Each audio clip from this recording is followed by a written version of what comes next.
Italian Football Podcast. Hello, everybody, and welcome back to another episode of Questions from the Italian Football Podcast Patrons, where you, our patrons, decide what the show is about simply by sending in your questions via DM on Patreon. I'm joined, as always, by Carlo Garganese. So let's start with the first question, which has been sent in from David. He says, could you guys give a quick preview on Serie B, Serie C? Who will win? Who will be promoted? What teams and individual players you will be keeping an eye on throughout the season? And is this the season where Catania get promoted to the Serie B, or am I being deluded due to there being a good start? Thank you, guys. Keep up the great work. Well, I certainly hope that this is the season that Catania get promoted to Serie B, because it's I want them back in the Serie A.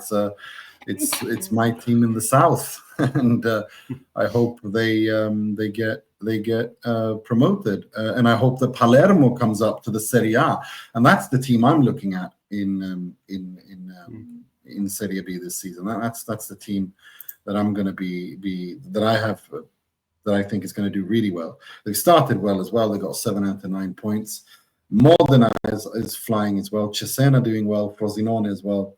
Venezia are there as well. And Empoli, lost one, draw one, won one. But yeah, those are the main ones. Monza languishing in our 11th, and I think we said last season that after their losses. I think after Berlusconi game relegated the way they did, I think we might, Monza might just go down all the way, really. But we'll see. Bari are not doing very well. Sampdoria are atrocious, 3 losses. We've got a question on Sampdoria. For me, I think this is Palermo. I'm looking at Palermo, Venezia. I think they're the ones that Palermo are the ones that I think are the team I'm looking at to get promoted. And it's hilarious because Joel Poyampalo is scoring again. He does that for Serie B teams. He scored twice on the weekend for Palermo against Südtirol. But yeah, look, it's interesting. I think that the Filippo Inzaghi Palermo project is an interesting one. So for me, it's all about the Sicilians in the Serie B and Serie C this year, Catania and Palermo. I know you want to talk about Avellino quickly. Yeah, I mean, come on, let's give it a go. They won at the weekend, actually. Yeah. They won 2-0, I think. They won anyway. Because I got a WhatsApp group with my friend who's also from Avellino, so he was putting in there that Avellino won. Yeah. Nice one. Right, next question. Filippo Cacamo says, I read an interview with Kevin De Bruyne during the international break where he compared Pep and Conte. He noted that Conte seemed slower, partly because Italian pitches are drier, which makes maintaining pace harder. I found this an interesting technical insight into the difference between the leagues. Carlo, what are the advantages and disadvantages of dry pitches, and do drier surfaces increase the risk of injuries, particularly ACLs? They beat Monza, actually, Avellino, 2-1. Well, what I would say is we did I can't remember, about a year ago, just over a year ago, I think it was after the Scamacca injury, we brought on an expert, an injury expert on physio, on ACL injuries. And we did a whole episode on ACL injuries and the ACL epidemic. So if you go on to our Patreon, go onto Patreon and type in ACLs, or you might have the actual name. Do you mean the one with the doctor episode? Yes, the doctor episode. Yeah. Oh God, what's his name again? Oh, I can't remember. Something. Yeah. Go on interviews. I think it should be within the interviews collect, because it was around a year ago. Yeah, it was about the ACL. I think we called it the ACL epidemic or something like that. Yeah. And we talk all about pitches and the risks and advantages. But the studies have found, I think, that there is actually no greater risk on pitches, which I disagree with completely. But that's obviously based on the studies that they've done. Sometimes the studies are not complete, or they're not thorough enough, or I disagree with that. I think the pitchers do play a part, certainly in injuries, but also in serious knee injuries and ACLs, because when the pitchers are dry, they've got less give in the ground, and that always opens you up to a risk of injuries. And we see that A lot of ACL injuries often happen the start of the season or end of the season. There's a lot of factors that cause injuries and cause ACLs. And if you watch that episode, we go into a lot of detail on the reasons. But certainly the increased number of games is also a big factor in why we're getting so many of these ACLs and so many injuries, because there's just too much football. Players are being overplayed, overtrained, not enough rest, and that's what causes all this epidemic that we're seeing. It's a good one. Really don't have much to add to that because I've not looked into it as to the risk of injury for that, but I need to look into it. But yeah, I remember the interview you did was really interesting. We'll see. Sergio Leone says, hi guys, question. I've always been curious about how you both got into football journalism. What kind of career paths or student journeys have you taken to get where you are now? I remember reading your articles on goal in my early teens, Carlo. The reason I ask is that football has always been one of the few things I've been passionate about in life, and working within football is a dream for many fans, which is why I imagine you both work in the field. I know it's such a difficult field to enter in any capacity, so is getting a journalism degree the only way in if you aren't an ex-player at a decent level or pursuing your coaching badges? Well, why don't you start how you got into it, and then I can say how I did. Well, I think it has changed a bit now. Before, to get into journalism, you did kind of have to go the traditional route. You did have to kind of get your qualifications, learn skills, and then you usually, the traditional ways you would start off working in work your way up. Basically, you might start going into, if you're doing football, going to local football, work with your local newspaper, then work your way up if you want to become national or global media. That's the Allegri route. You have to fare gavetta in Serie D, then Serie C, then Serie B, then Serie A. That's not how. Yeah, that's doesn't happen anymore. And in fact, the way that football media has gone now, it's become pretty much, with social media, people, and it's good in a way that people can just set up their own, do their own content on social media and then, work their way into the industry that way, which I think is a good thing. But it's also, it can be a bad thing in that it's almost got completely unregulated, and you just get any old idiot that can just become like the influencer route, where people can build up 100,000, 200,000 followers on social media, on Instagram or on TikTok, and then they'll through that they'll get a job, not because they're actually good, because a lot of their content can be pretty shit content, or it can just be cheap stuff doing memes and what do you call that stuff they do where they dance, they lip sync to music and do all that shit. Yeah. So you know what I mean? Yeah. And they'll build up like 200,000 followers that way, or they'll look good and they'll build up followers that way, and then they'll get a job because of it.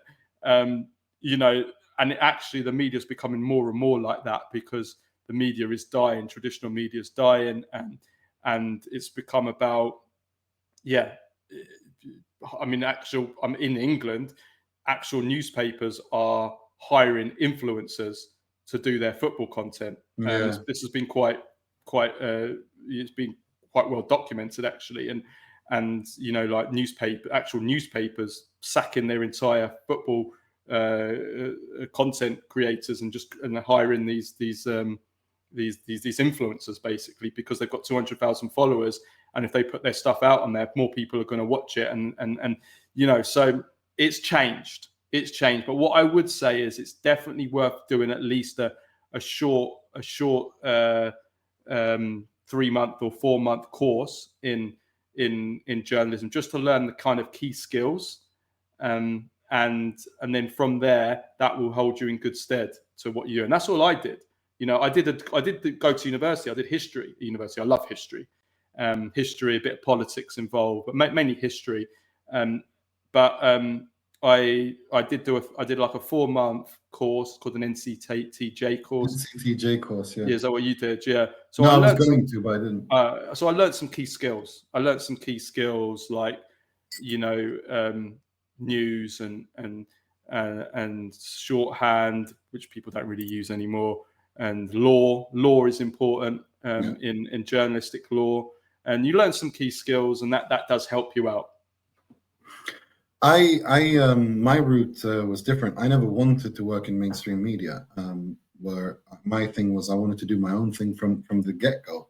I wanted to create, basically Sempre Inter was what I wanted to do, and basically build a new site in English for Inter Milan fans, which also did its exclusive content and stuff like that. So that's what I wanted to do. I don't have a background I haven't studied journalism at any level. I've got a background. I've got a degree from a bachelor in law from the UK, and I'm currently doing my master's in law in Sweden. So I'll have 2 degrees in about a year and a half. So I've got law is my background, also English language, English lit and English language. I did that in Swedish University. But I did not want to do. I was thinking of the NCTJ, but then I looked at what they did, and I felt like I could be teaching the fucking thing. What's the point? I mean, I'd already been doing it for 10 years, and I was like, "There's nothing. I'm not going to learn anything from this." No. So I'd already worked for, I'd already done stuff exclusives for Goal, for Football Italia, for Di Marzio. I've already done interviews. I've already done it for Sempre. Like I felt like I had nothing to learn from that. And shorthand, who the hell uses that? So I was like, I decided against doing that. And as for the law, I already studied that in the UK. So there was nothing that course could give me. I didn't do it. I think I said that to you at the time as well. I said that you're just wasting your money. Yeah. I mean, I didn't use my degree. I never used my, in terms of the qualification on a paper, just like with probably 90% of degrees at university now, I never used my university degree ever to go for a job. I never used my NCCJ thing because I just applied at Goal at the time, and they were just starting off really, and they were looking for someone to do some writing on Italian football. I applied. I started first couple of days I started just without even paid work, and then the guy that hired me realized pretty quickly that he could trust me, and he thought I was good, and then he hired me within about a week. And then from there I ended up running within about a month of starting. I was running the Italian football on Goal. I just made that job myself. I was the first full-time employee, second, but another guy came at the same time. We kind of came on at the same time, second full-time employee at Goal, and then I kind of like helped from there grow it into kind of what it became. And but yeah, I mean, for myself, I mean, what I would say is why I probably say, I don't want to say the word made it. I hate that term. I hate that too. The reason why it became like a career for me is, listen, since I was a kid, I loved football. Since the age of 6, I loved watching football. I would watch so many football matches, but old football matches. Like, honestly, like I only remember football from about 1990, 91. I have watched, this is no exaggeration, I've watched thousands of full football games from before 1990, from the 80s, from the 70s, even to the 60s.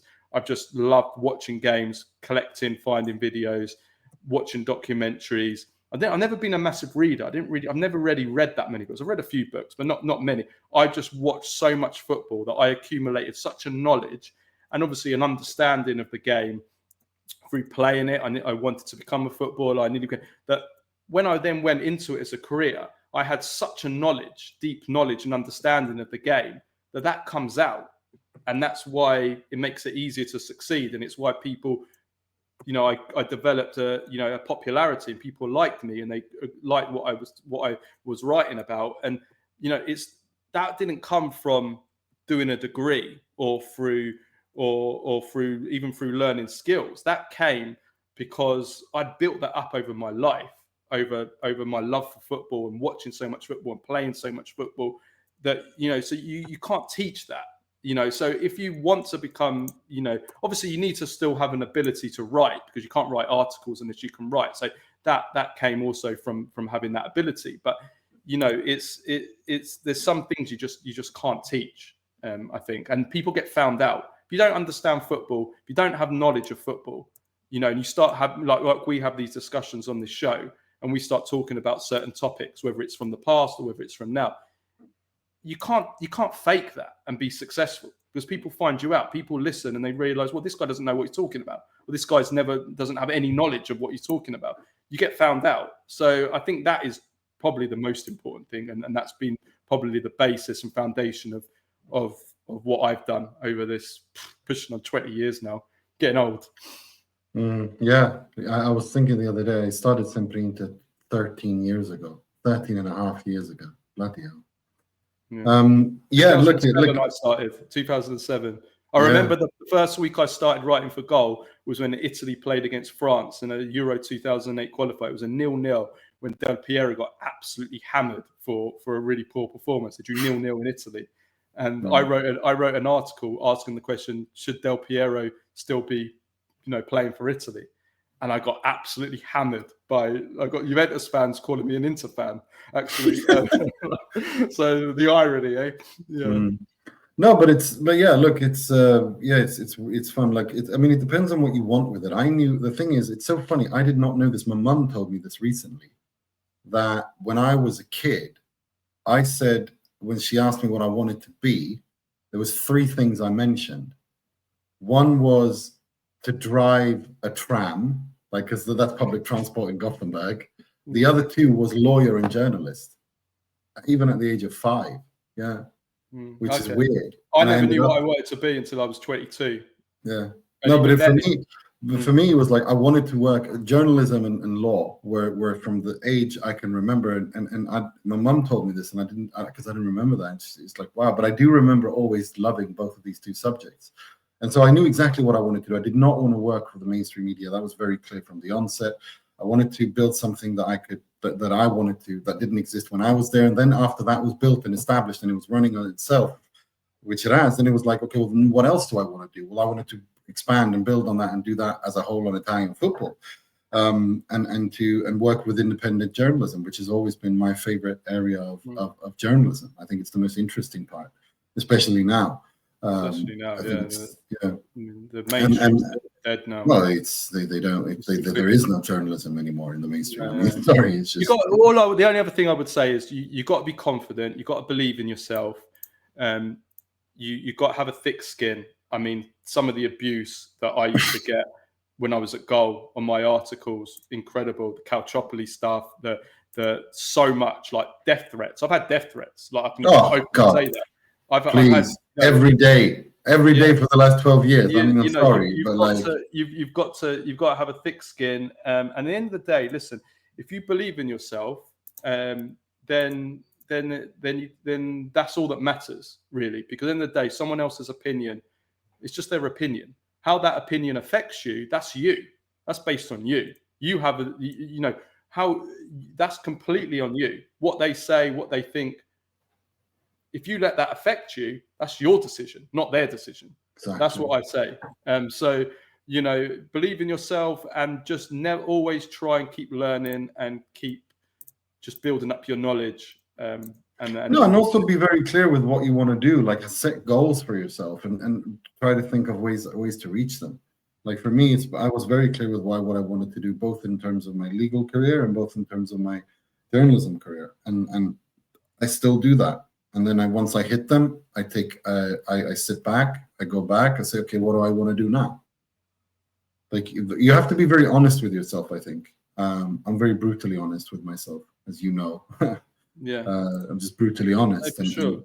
Just look at yourself. Look at yourself, set yourself goals, look at yourself at ways to improve, and don't be jealous of others. If others are doing well, like, who cares? I've always been like that. I've always been like happy for others if they do well. Same.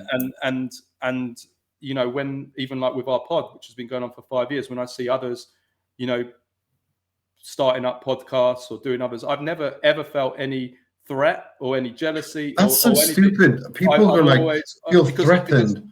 I don't feel threatened at all. I've never felt threatened. I've always because I always believe that if you believe in yourselves and if you've got ability yourselves, then you shouldn't be worried about what others are doing, because your qualities will shine through. And that's always for me. It's been like you can't impact what other people do, but you can control and impact what you do. So why put energy on thinking about what others do? Just focus on yourself, because that's the only thing you can change.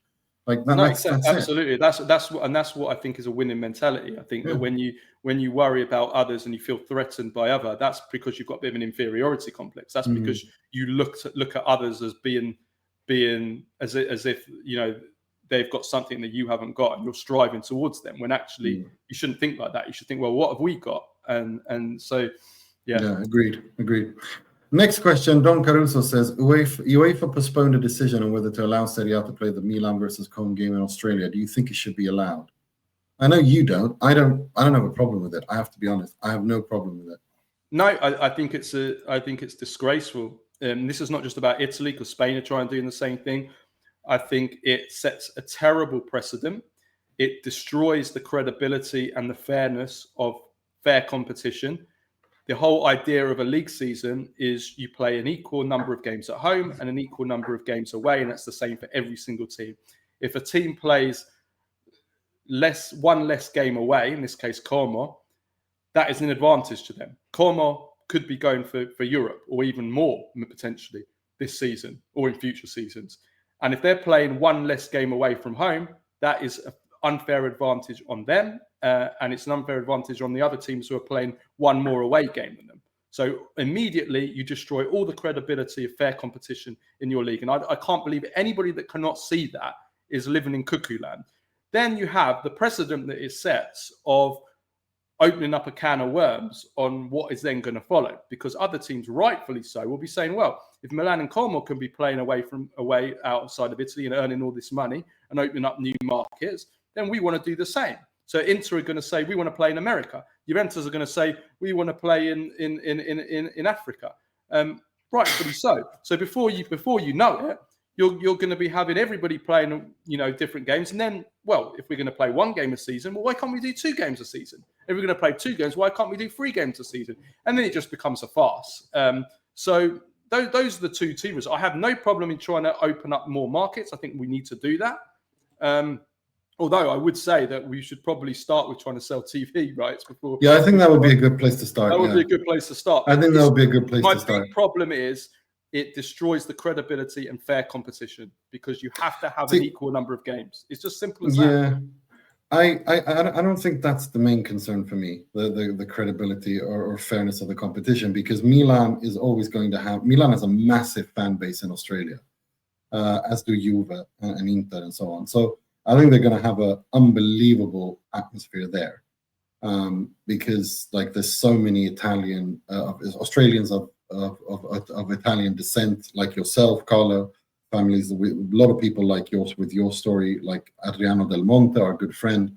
His family are of original. He's of Italian descent. He's from Australia, but there's lots of it. There's lots of stuff like that. So, and I do think that it's nice for them because they live so far away that they can see their team without having to travel to Milan. I think that's a nice thing. I don't have a problem with it, because I think the idea that the NHL and others do that as well. I think NFL does it as well. It's actually pretty smart to grow the brand just once every year. I think my issue is, so I don't have really a problem with it. But my thing is, I'm thinking, wouldn't it have been better to do this in the Coppa Italia instead? I said that. I don't have an issue with that, because I don't think that doesn't affect the fairness of the competition. It's still a bit weird having it called the Coppa Italia and played away, but I'd be more open to that, because it doesn't affect the fairness of the competition. Yeah. It's a knockout game. If it's a knockout game, not for a 2-legged side, for a knockout game, I have no issue with that. Maybe even say from the semi-final stage, we're going to play the semi-finals and the final in a country. Maybe every year we move it somewhere else. I wouldn't have an issue with that. But I cannot accept it for Serie A. Maybe like they've done with the Super Coppa, which I think was hilarious, because the Saudis, the very first year they had it, they thought they were getting Inter, Milan, Juve, and they got Inter, Lazio, Napoli, and Atalanta, and they were furious. Yeah, well, you see, there's that as well. I thought it was hilarious. Next question. Yihuan Z says, hi, Carlo Nima. Now that the transfer window is closed, I've got 2 questions about what happened. Number 1, Inter and Lookman. I don't think there's any doubt Inter were serious about Lookman, and I'm not going to get into the debate whether Inter should have accepted the higher price demand by Atalanta. However, I'm confused by why Inter didn't go for an alternative player of similar profile after that negotiation stalled. Seems to me they had a clear strategy. 2, Osimhen. I find it difficult to understand why Napoli was able to get such a strong sell price in favorable terms. I thought they were in a similar situation as you with Vlahovic. Player out of project, salary which only Turkey and Saudi can offer him 1 year left on the contract. Yet Napoli achieved a much better result, obviously. But why do you think that was the case? Is it simply because Napoli is a much better negotiator? Thank you as always. There's no way Lookman is the only player that fits the strategy. As for the Lookman thing, I think we've spoken about it so many times. I don't think there was an alternative to Lookman. Who would that be? I mean, was it Nkunku, but Inter weren't too interested? Who would it be? Like, I don't know who that would have been. Yeah, was available. Again, yeah, we've spoken about it to death, but it does, like we said, according to question, the strategy of the Inter team to go from a 3-4-2-1 and then just abandon that and go to a 3-5-2, but then bring in player like Diouf, who hasn't even had a game. So, I mean, yeah, I have to be critical of Inter for that. Just the whole strategy. Like, you should have probably had a plan in place that, if we can't get Lookman, then we're going to have someone else. And they clearly didn't have a backup plan. They kind of just put all their eggs in that basket, and then they had no backup. And then they just went to 3-5-2 and kind of rushed into Cornet when he was never really gettable. And then, and then instead they went with Diouf, who is just like big question. Well, we don't know. No one seems to have a clue about him who's ever played. So, very strange. As for Osimhen, he had a contract. He signed a contract extension with Napoli. He didn't just have a year left. Yeah, he signed the contract extension. So that's where the money. That's where the extra. They still got good money for him though. Even if it's 2 years, he's still got pretty good money. Yeah. Right. Next question. Aristodimos Cassis says, "Hi guys, new question for the pod. Since you talked about how underrated or not Marchisio was, what about Camoranesi? Personally, I think he was the greatest glue guy I've seen at in Juventus history, and also together with Marotta were the 2 best 2006 World Cup players we forget to speak about. Also discuss a little bit more how much would Camoranesi upgrade Juventus right now? I would say if you put Mauro at Jean Mario's place, we definitely have a contender team. I don't think Camoranesi was." I don't think he was underrated. He was fantastic. He was rated really well. Everybody I don't remember him being underrated. Yeah, I mean, he probably didn't get as much love purely because he was playing in an incredible Juventus team with so many world-class players, and same with Italy, so many world-class players around him that he wasn't at that level. He was a little bit below that level, but he was still a really, really good player. And if he was around now, I mean, we could definitely. I would say we could do with him in the Italy team more than the Juventus team. Juventus team don't really play the system for him; they play a wing back system. He wasn't a wing back, so he wouldn't be so suited in the Juventus system. I would say, but for Italy, absolutely. I mean, we're crying out for wingers, and I would say this is more apt for that. Like even someone like Camoranesi would be our best winger right now by a mile, and he was far from a world-class player. Well, we would bite your hand off for a player like Camoranesi in the Italy team right now. Yeah, no, I don't. Yeah, I mean maybe because that's fair. But I never thought he was underrated. Marchisio I thought was underrated because he was later. He didn't exactly have that kind of world class. I mean, there was Buffon and the BBC, but other than that, it was Verratti. But it wasn't like there was that much competition, if you know what I mean. And I felt that he was never given, he was part of a fantastic Juve side that won so much. And I just don't think he was given the credit he deserved. True. So, next question, Kunal S, question for the pod. While 5-0 beat Estonia is a good result, I still think the gap to overcome Norway on goal difference is too big, although also is FIFA against Italy. Norway played a friendly on Thursday, and they have a home qualifier against Moldova after 5 days on Tuesday, while Italy will travel and play the game just 3 days after the game against Estonia. I'm not I think that first question is answered for you after the Norway 10-11-1, whatever it was. So, we can't catch them on goal difference. We've spoken about that already. We did a post. Yeah, we did it last week. We did a World Cup playoffs, piece on that. So as for I have to say, I haven't looked into it, but it is ridiculous. Why the hell should Norway get an extra day's rest? Well, 2 extra days rest. That is ridiculous. But I mean, it is. That's unfair. Again, we're talking about fair competition. Teams should have the same number of games in between qualifiers, especially when it's only a 3-day rest, which isn't long. But anyway. I don't think it is what it is. I don't think it would have mattered anyway because they're too much goal difference to make up anyway. Yeah, no, I agree, and I think Norway are flying, and finally will make a tournament again. They're very frustrated with that in Norway. Mikey, the Cole of Garrett says, it's a bird, it's a plane, no, it's a retro. Mikey with another question for the pod. What were your memories of the 98 Champions League final between Juventus and Real Madrid? I find it to be an intriguing final as it's one of the few where Madrid were a legit underdog heading into the match. Also, was that 98 Juventus side the strongest Juve team of the past 30 years? Many thanks. I remember it a bit differently, that it was 50-50. I don't think Madrid were an underdog. Juventus were favourites, but they weren't. I wouldn't call them big underdogs. Juventus were favourites. To answer the second one, the strongest Juventus side, in my opinion, was the 96-97 team that lost to Dortmund. That team was incredible. Agreed. And they battered Dortmund in that final. They hit the woodwork twice. They had so many chances, and they conceded stupid goals off set pieces. And that goal from miles out when Peruzzi was off his line from Ricken. Lars Ricken. Yeah. His greatest moment as a footballer. The Real Madrid game was a very tight game. There were very few chances for both teams. I think Davids had a good chance. It ultimately was decided by an offside goal. Mijatovic was offside, and if in the VAR era that goal gets disallowed, it was a bad call, and Juventus lost because of an offside goal. But it was a very, very tight game between two teams where you couldn't really separate either of them. Juventus didn't play a great final in terms of creatively, but it was also a strong Real Madrid team that was building up to that kind of dominant era that they were getting to. So, very, very tight final that was. Yeah. It was a very tight final. I remember it was very evenly. I remember Juve were the favorites, but it wasn't like they were huge favorites. Real Madrid were really good, and so were Juve. So it was probably, I remember it was the two best teams in the competition that faced off, and there wasn't much between them. It was a very, very tight game, just as expected. So, yeah. Next question, Jamie Drum. Hey, gang, what are your current favorites for the World Cup? For me, it's a three-horse race between Spain, Portugal, and Argentina. England are worse under Tuchel than they were under Southgate. Brazil all over the place. Germany inconsistent. Netherlands solid but unspectacular. France is stagnating under Deschamps, and the talent conveyor has slowed.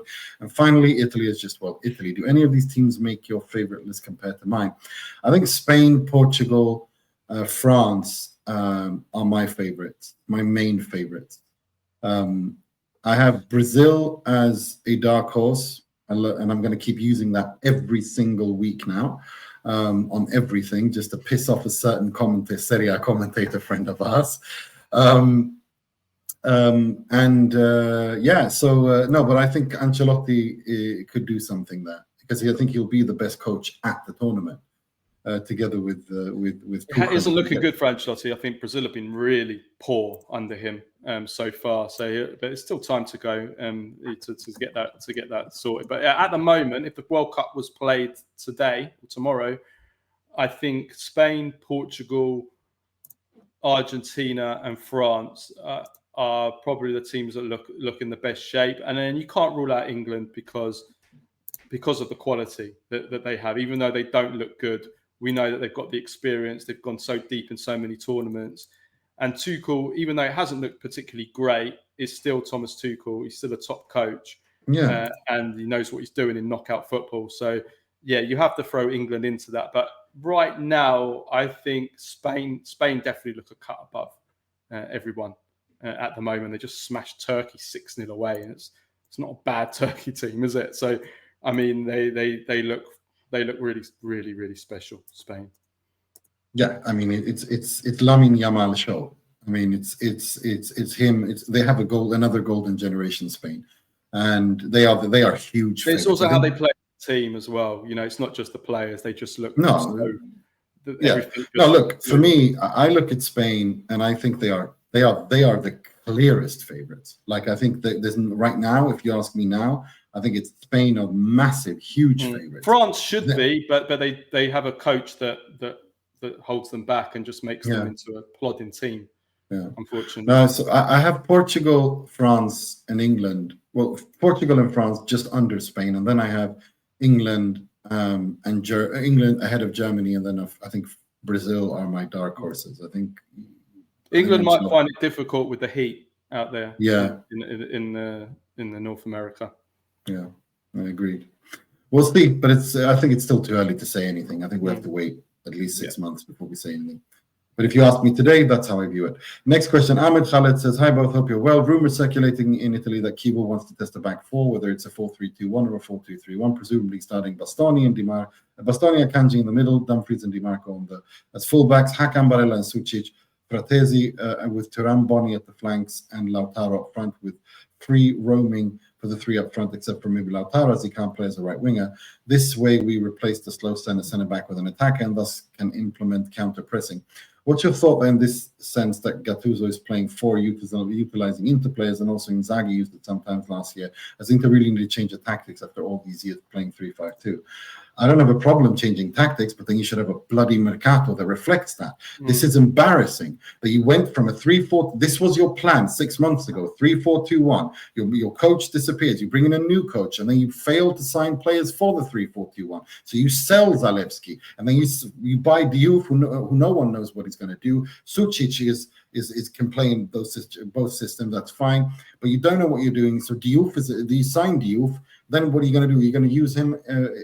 What's his point? What's Luis Enrique's point? I mean, it pisses me off. And already you're talking about going to a back four. It literally is throwing shit at a wall and hoping something sticks. Yeah, I can't go do better than that. So yeah, I'm in agreement. Yeah, it's embarrassing. Yeah.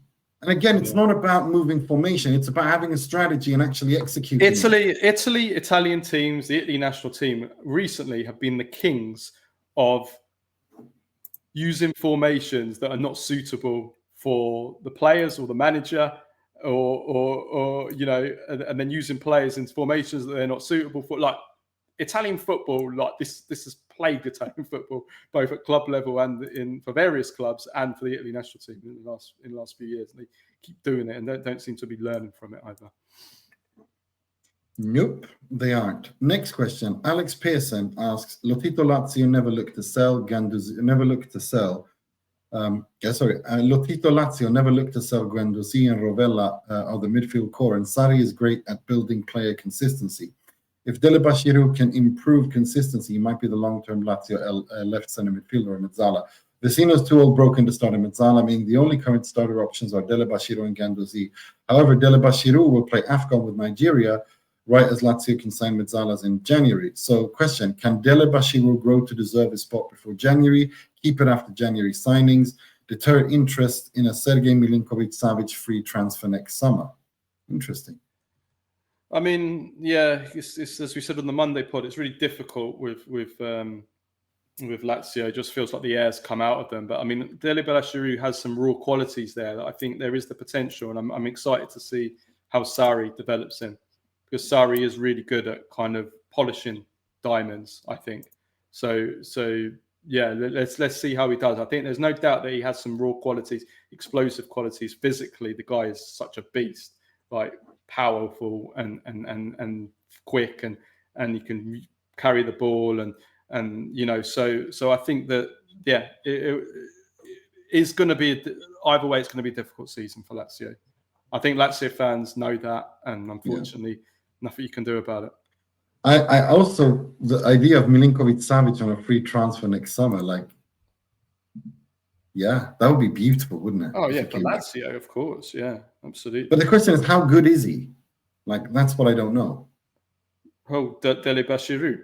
No, Milinkovic-Savic. Oh, right. I think he's been doing pretty well. I think he looked pretty good in the Club World Cup, I think, from what I saw. Didn't watch too much of it, but yeah. No. Next question. Our producer, Ned, is actually the one who's written it. He says, hey, guys, if like now the World Cup roster of 2006 had a maximum of 26 players instead of 23, who would be the three extra you'd pick? And would any of those three get over the players that Lippi picked? For some reference, in his provisional squad, Lippi selected De Sanctis, Bonera, Semioli, and Marchionni. You know what? It's funny because I actually had a quick look at our pool of players for this, and it's quite funny that we actually didn't have that much depth beyond the 23. because they're really, and you can see that there's if you look at it now, you can see there's the signs of the decline, because if you go back 5-10 years, the depth of talent that Italy had in having probably 20, 30, 40 Italy national team standard players that didn't even get into the squads. But when you got to 2006, even though we won the World Cup, if you look beyond the 23, there actually isn't that much quality. Like, there really isn't at all. And that's probably that shows what happened next with Italy. So really there wasn't that much. That wasn't that many players. In terms of ability and talent, there was Antonio Cassano, but he was actually coming off 6 bad months because he'd gone to Real Madrid, hadn't quite worked out. He was a bit overweight, and probably Lippi didn't want him because I think he had a fight with his son and wasn't good for morale. Di Natale was just about emerging, so wasn't quite there yet. So Vieri got injured, and Vieri was past his best then as well. Vieri was going to be in the squad, but got injured. Inzaghi came in. So in attack, I'm not sure who I would have selected. Maybe Di Natale, maybe. I would have gone with Di Natale. And I would have probably for defense had Chiellini as well. Yeah, Chiellini maybe, or I remember Lippi tried to get him out of retirement. Paolo Maldini, who was still fantastic at 38. Yeah, that would have been great. But whether or not having Maldini there would have been a little bit overwhelming. Sometimes having someone that's such a big, so much bigger personality-wise than ever, sometimes can inhibit some of the other players who don't come out and show themselves. You know, like sometimes when there's somebody that's, you know, kind of bigger reputation, bigger name than you, sometimes you're inhibited a little bit to show your true self. And when he's not there, you come out and you take on more responsibility. And so maybe that would have been a bad thing having Maldini. But if we're talking about ability, yeah, probably Maldini. Yeah, Maldini, Chiellini, and Di Natale for me. Yeah. Next question, Conradicus says, Ciao Mancarletto, I'm curious, is Wilfried Gnonto on the naughty step for the Azzurri? I know he's featured 21 for the under 21, so why not the senior team, given that we've got so many attacking options? Tuscan sarcasm noted. Why not give him a run? I mean, he has been, yeah. But again, look at what's he done. I mean, he was last season in the Championship, he was barely even a starter. He was more a bench player. He's starting more this season, but you know, what's he done? How many goals has he scored? How many assists has he got? You know, for a Leeds team that probably going to be a fight in relegation. I mean, this, you know, if we're, you know, sort of like up in arms over Gnonto not getting a call up. I like him. I think he's got potential, but no, he hasn't done anything really to warrant being in the squad on what he's performed in the last year or so. He hasn't, and so not this season. No. Agreed. I've got nothing more to add. And I hope that he comes back to Serie A so that we can have him there and look at him there, and then, you know, he can, because if he's going to keep playing for relegation teams in the Premier League, I just don't see him being ever discussed for the national team. Yeah. Seriously. Next question. Jack Hacken says, Hi, Nieman Carlo. Another question for the pod, and my condolences for Carlo's loss of his good friend in Oli. Thank you. Thank you. Is AC Milan actually run by maniacs? Zion Suzuki as a replacement for the Mike Maignan next season? How can we go from a class act like Magic Mike to a bum whose ceiling is a top club in Belgium? If not, who would be your Maignan replacement? Jack signing out. I think I've made my feelings clear on Zion Suzuki. And I know that Erik ten Hag and Manchester United was scouting him. I know that he's been very highly rated. I don't rate him, and I'm basing this on 1 year of having watched him.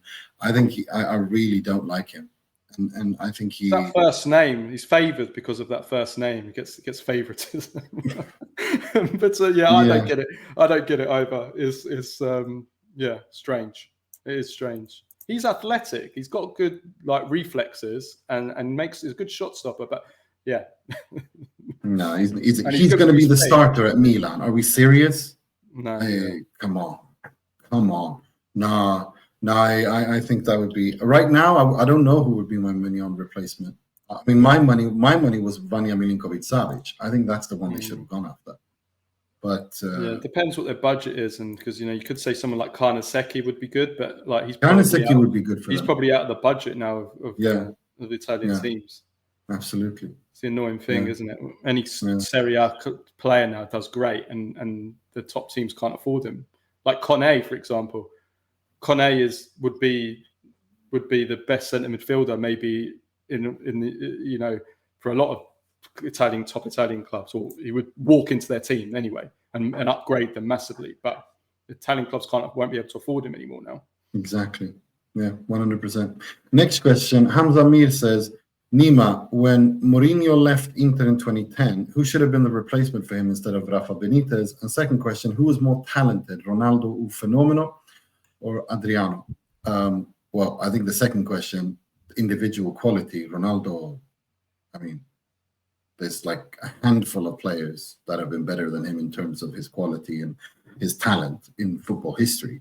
But if we're talking someone who, what of those like what ifs, then it's Adriano. But in terms of individual talent, it's Ronaldo, il fenomeno. There's no doubt. As for, I wanted Sven-Goran Eriksson and when Mourinho left, I think he would have been exactly what Inter needed at that point, and he was looking for a job as well. I would have preferred Sven over Rafa Benitez and Leonardo, which was just stupid. I would have preferred that. Who would you have gone after back then? Yeah, I think it's Sven. As much as I love him, dear friend of the show and everything, I think he was probably a bit old and past his best then. But yeah, maybe would have been a stabilising influence and at least had the respect of the squad, which Benitez didn't have. Never had the respect of the squad. That's always important when you've got an aging team. You've got a team that's old, and Inter probably have that same issue now. Very difficult to get an aging, experienced team to have the respect of a young coach, or the young coach to have the experience of an aging, experienced team. It's difficult. It's just difficult. Yeah, I don't know, but yeah, they obviously made a mistake. Next question we got is Vito Campanelli. He says, hi guys, I find it almost impossible for a team like Inter, who's made it to 2 Champions League finals in 3 years, can barely sell its players. Is it that Inter are placing way too high of a price tag on their good players? Also, it does seem that Marotta's approach of always having good relationship with all the Serie A clubs is a high priority to him over being aggressive for Inter in the market so he can eventually be Serie A president. Do you think there's anything to this? Look, I think he has power because he's a diplomat, and that is the most important thing for him, and it's always been the most important thing for him. Whether or not, and it's always benefited his teams. It benefited his Sampdoria, his Juve, his Inter. That's how he works and operates. And whether or not he will be Serie A president, I doubt it. I think he's a little bit too old now. And I think becoming Inter president makes it kind of difficult for him to become a Serie A president as well. You're never too old to be Serie A president. That's fair enough. I mean, he does have diplomatically, he does have what it takes to become that. But I mean, as long as he's a shareholder at Inter, he's a president of Inter, I'm not sure. I'll tell you what, I love Marotta. If we can have a Marotta league in the Champions League, that would be bloody fantastic. It's about time we had someone doing something because Gravina is never gonna do anything. He's just the bitch he's just the Chefferin's bitch. He is. Yeah, he is literally. So yeah, no, I don't know. I think it could be a situation where it's a difficult one because he's a president without any executive power in the sense that he doesn't own the purse strings. That's Oaktree. So yeah, it's a difficult one. I don't think Inter are placing too high of a price tag on their players. I think they have a problem selling in terms of the wages they command as well. But yeah, it's ages.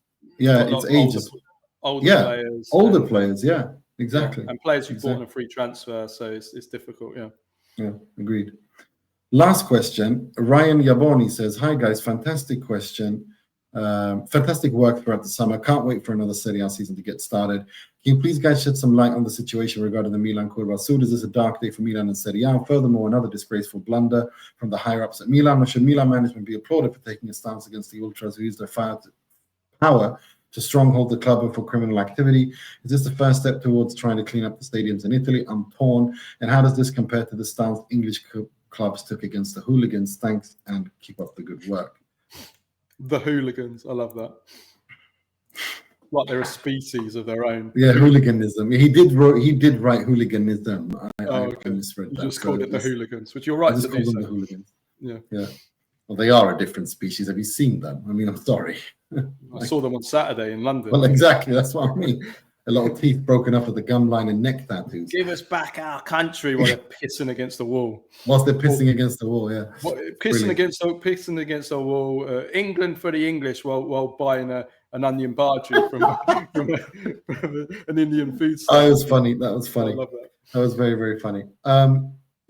So I mean, look, I think the some of the stuff they make, some of the things they're saying is that, you know, the ticket prices, all their banners are banned. So, you know, some of their, you know, blacklist on season tickets holders and so on, like lots of that they can buy, that they can go to other sections of the stadium.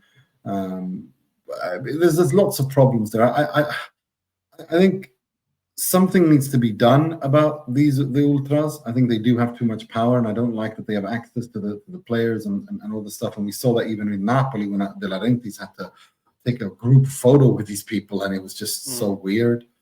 The worst is when they're forced to apologize in front of them. Like, oh, I would, if I was a player, I'd be like, get the fuck out of here. I'm not apologizing. I'm not apologizing to you. Like, who are you? Like, who are you exactly? Who are you? I mean, Zlatan writes this in his book about, he's like, I don't understand. Like, who are you? Like, who are you to come and demand things from me? Yeah. And you want to have a talk with me and all that? Like, it's one thing to be close to the fans, but these guys, like, we're talking basically. No, I agree. Although I would say that, again, two things can be true at the same time. Like, you know, that saying, like, the worst person in the world just made a great point. Yeah. Like, you know that. Do you know? I can't remember what it is. Something like that. Like, because a lot of the things that they are unhappy about, you know, a lot of them are actually true. You know. Yeah. Just the way, but that's just also a general point about where football's become now. You know, how it's become a business, how it's lost its heart, how it's lost its soul, how ticket prices you know, is too expensive, how, you know, everything has become corporate, and, you know, all this kind of stuff. Like, I think it's all true. Like banners, you know, we want to have banners in the stadium. We want to have a bit of life. Okay, there's health and safety, you know, when it comes to fireworks and, you know, not bringing a scooter onto the top tier of the stands. You know, I get that, but you know, we also don't want to lose we don't want it to just be, you know, do you know what I mean? So I think there is some truth, but at the same time, like, these people should have no power. They should have no the power that they have, and also of course the criminal activity, which is at all clubs. Obviously, it's been highlighted with Milan and Inter recently, but it just, again, you know, just go through the past years. This is at every club, you know, and there's a fascist element, there's a right wing, extreme right wing element, racism, you know, all this kind of stuff, and that comes mainly from the ultras. So it's also, yeah. No, it is. It is what it is. They're a disgrace in many ways, and it's you see, something has to be done with it. But when you have, you know, two banks, hedge funds, asset management owners in Inter and Milan, they're not going to go anywhere near these people. Like, they're not going near these guys. Like, it's just, so of course they don't have any access anymore. And so they're pissed, and they're going to be holding everyone hostage, but it's not a good look, because the support as a whole suffers as a result of it. Inter's home games or on Milan's home games, the atmosphere is dead now. And I can tell you from experience that affected Juventus since the Agnelli took a stand. Like, really did, because you lose that support.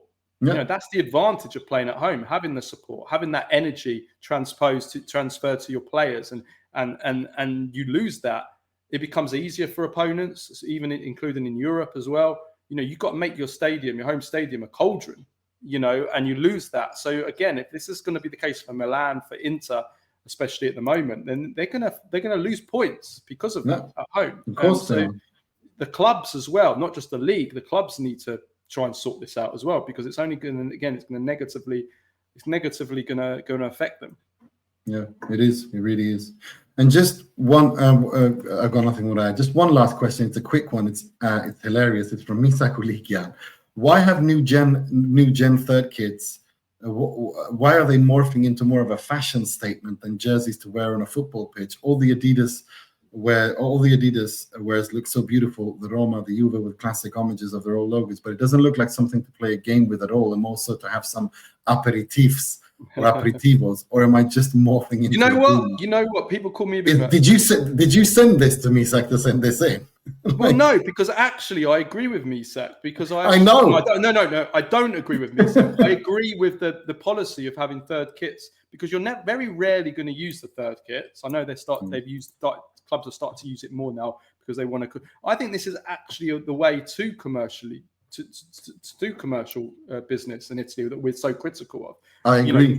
The first kit and second kit, yes, you make them proper, you keep them traditional, you don't move away from that. But the third kit, yes, I'm absolutely all for using it as a fashion statement and to sell shirts and to market the club and to get some exposure because everybody's talking about it. I've seen it everywhere. Like people that don't even like Serie A be saying, "Oh my God, that Juventus third kit is an absolute thing of beauty."